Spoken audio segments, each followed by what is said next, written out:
Today we're breaking down a really fascinating personal experiment I stumbled upon. Someone actually tried to do absolutely nothing for 7 straight days. And what they learned, well, it's a pretty powerful story about what happens when we unplug completely. No, seriously, think about it. When was the last time you did truly nothing? No phone in your hand, no music in your ears, no book, not even a plan for what you were going to do next. It sounds so simple, but for most of us, it's actually kind of hard to answer. Okay, so let's get into the nitty-gritty of this experiment. To really get how intense this whole thing was, you have to see the rules the author laid out for themselves. And they were strict.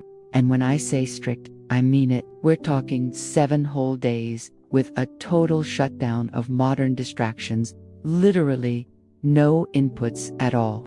The whole point was to create this state of pure, unfiltered stillness, leaving you with nothing but your own mind for company.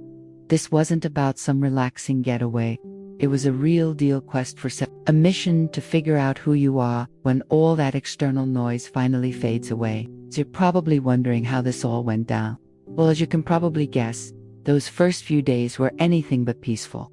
They were an all-out war against a mind that's, totally addicted to stimulation. And that internal battle, it escalated fast.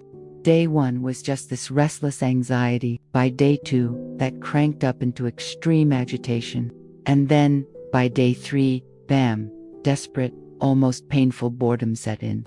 The mind was basically in full-on rebellion. This just paints such a vivid picture of that fight. It's this battle against years, maybe decades of ingrained habits.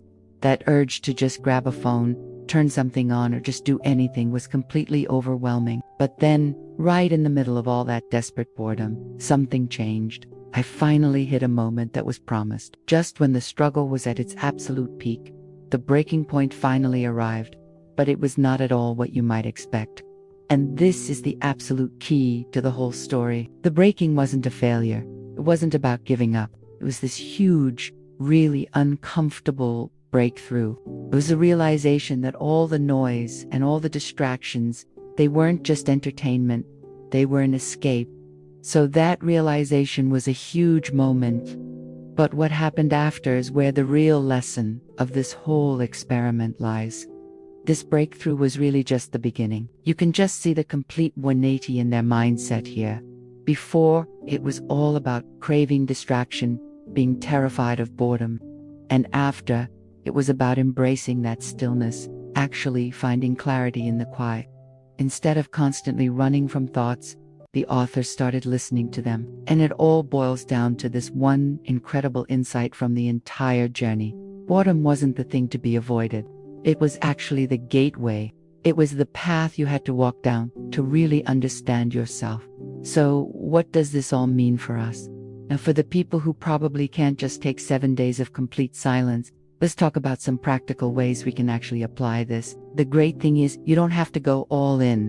You can start small, like just scheduling 5 minutes of do-nothing time. It's just about training your brain to be okay without constant input, or, intentionally unplugging.